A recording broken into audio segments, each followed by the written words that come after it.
విడిపించలేదు. ఆయన క్లోజ్ చేసిన ఆ డోర్ను ఎవరు కూడా ఓపెన్ చేయలేరు.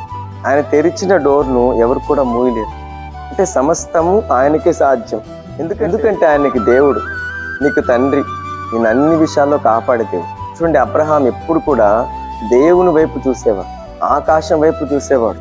సమస్తము చేసే దేవుడు నీవే కదా, నన్ను నడిపించిన దేవుడు నీవే కదా, నాకు ఆహారం ఇచ్చే దేవుడు నీవే కదా అని అబ్రహాం ఎప్పుడు కూడా దేవుని వైపు చూసేవాడు. అందుకే అబ్రహాము కొదువ లేదు. అబ్రహాముకు ఆహారం సమృద్ధిగా, ధాన్యం సమృద్ధిగా, పనివారు సమృద్ధిగా, ఆయన ఆశీర్వాదంతో నిండిపోయాడు. ఎందుకంటే ఎప్పుడు దేవుని వైపు చూస్తున్నాడు కాబట్టి. ఈరోజు నీ కుటుంబం అంతా ఎవరి వైపు చూడాలా? మనుషుల వైపు కాదు, అధికారుల వైపు కాదు, ఫ్రెండ్స్ వైపు మరీ కాదండి. ఎప్పుడు ప్రార్థనతో, ప్రభువా నాకు ఇది కావాలని యేసయ్య వైపు చూస్తే నీకు సమస్తము నీ ఇంటికి నడిపిస్తాడు.